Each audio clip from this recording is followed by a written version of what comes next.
तो आने वाले 10 साल ये किसी की भी वेल्थ के लिए एक गेम चेंजर हो सकते हैं।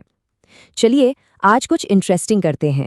हम भविष्य में एक छोटी सी यात्रा करेंगे और 2025 से 2035 तक दौलत बनाने का एक ब्लूप्रिंट तैयार करेंगे।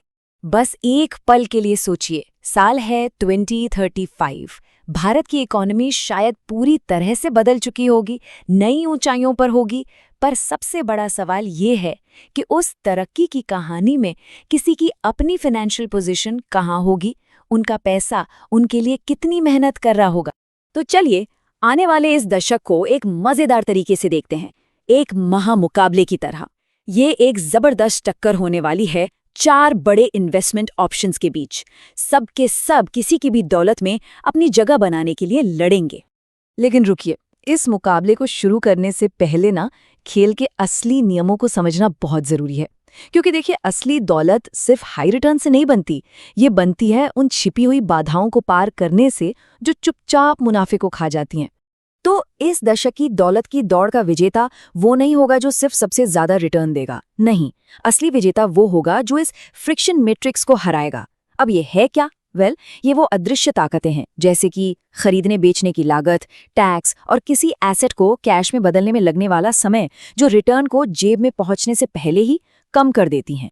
इसको ऐसे समझिए, इन्वेस्टमेंट एक पाइप की तरह है जिसमें से पैसा बह रहा है, लेकिन रास्ते में ना लीकेज होती रहती है, टैक्स की वजह से, फीस की वजह से और दूसरी लागतों के कारण। तो आखिर में जो हाथ में बचता है वो शुरुआती मुनाफे से काफी कम हो सकता है। बस यही है फ्रिक्शन मैट्रिक्स। ठीक है, तो मैदान अब तैयार है। चलिए हमारे पहले दावेदार का स्वागत करते हैं, इंडियन इक्विटी। तो सबसे पहले मैदान में है इंडियन इक्विटी। अब बहुत से लोग इसे सिर्फ सट्टा मतलब जुआ समझते हैं, लेकिन डेटा तो एक बिल्कुल ही अलग कहानी सुनाता है। जरा इस नंबर को देखिए, 14.6%। ये क्या है? ये निफ्टी 50 का पिछले 20 सालों का औसत सालाना रिटर्न है। मतलब अगर किसी ने लंबे समय के लिए इन्वेस्ट किया होता तो उसका पैसा औसतन हर साल 14.6% की दर से बढ़ा है। यही तो है कंपाउंडिंग की असली ताकत। अच्छा, लेकिन रिस्क का क्या? सही सवाल है। ये चार्ट दिखाता है कि अगर सिर्फ 1 से 3 साल के लिए निवेश करें तो हाँ, पैसा खोने की संभावना काफी ज्यादा होती है। लेकिन अगर नजरिया 7 साल या उससे ज्यादा का हो तो हिस्टोरिकली नुकसान की संभावना लगभग 0 हो जाती है। समय सबसे बड़े रिस्क को खत्म कर देता है। चलिए अब अगला दावेदार, एक ऐसा एसेट जो हर भारतीय घर के दिल के करीब है, सोना। ये एक पोर्टफोलियो में एक गार्जियन, एक संरक्षक की भूमिका निभाता है। यहाँ एक बहुत जरूरी फर्क समझना होगा। गहने खरीदना ये कंजम्पशन है, इन्वेस्टमेंट नहीं। क्यों? क्योंकि 20 से 30% तो सीधा मेकिंग चार्ज में ही चला जाता है। दूसरी तरफ सॉवरेन गोल्ड बॉन्ड्स या गोल्ड ETF में इन्वेस्ट करना, ये एक स्ट्रैटेजिक कदम है, कोई एक्स्ट्रा लागत नहीं और शुद्धता की पूरी गारंटी। अब आता है हमारा तीसरा दावेदार।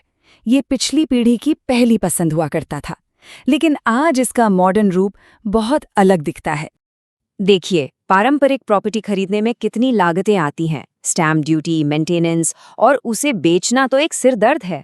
इसके बिल्कुल उलट आज है रीट्स, यानी रियल एस्टेट इन्वेस्टमेंट ट्रस्ट्स। इन्हें प्रॉपर्टी का म्यूचुअल फंड समझिए। इनके जरिए बड़ी बड़ी कमर्शियल प्रॉपर्टीज में एक छोटा सा हिस्सा खरीदा जा सकता है और उसे स्टॉक की तरह आसानी से खरीदा बेचा जा सकता है। और आखिर में वो दावेदार जिसमें सबसे ज्यादा रिटर्न की क्षमता है, लेकिन सबसे जटिल चुनौतियां भी हैं। ये एक रेगुलेटरी चक्रव्यूह में फंसा हुआ है। 30%। भारत में किसी भी वर्चुअल डिजिटल एसेट यानी क्रिप्टो से होने वाले मुनाफे पर ये सीधा सीधा टैक्स लगता है। इससे कोई फर्क नहीं पड़ता कि इनकम स्लैब क्या है, ये रेट सबके लिए एक जैसा है और यही चीज इसे सबसे ज्यादा टैक्स वाले इन्वेस्टमेंट्स में से एक बना देती है। और टैक्स का नियम तो और भी ज्यादा पेचीदा है। इस टेबल को देखिए। मान लीजिए कॉइन ए से 10,000 रुपये का मुनाफा हुआ और कॉइन बी पर 8,000 रुपये का नुकसान हो गया, तो कुल मुनाफा कितना हुआ? सिर्फ 2,000 रुपये।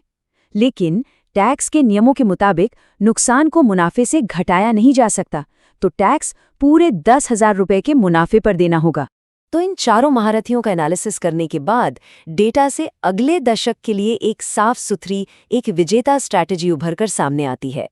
तो विजेता कोई एक अकेला एसेट नहीं है, बल्कि इन सबका एक बैलेंस्ड मिक्सचर है, एक संतुलित मिश्रण है। इस स्ट्रैटेजी में इक्विटी ग्रोथ का इंजन है, सोना एक सेफ्टी नेट मतलब सुरक्षा कवच का काम करता है, आरईटीज से एक रेगुलर इनकम आती है और एक छोटा सा हिस्सा हाई रिस्क ऑप्शंस के लिए रखा गया है।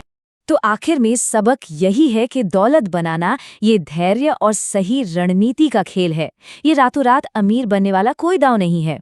तो कोई भी इंसान 2035 में खुद को कहाँ देखना चाहता है? इसका जवाब इस बात पर निर्भर करता है कि आज क्या चुना जाता है, धैर्य और स्ट्रैटेजी या सिर्फ किस्मत का खेल। चुनाव पूरी तरह से अपना है। ऐसा कंटेंट रोज चाहिए तो लाइक करो, सब्सक्राइब का बटन दबाओ और शेयर करना मत भूलना।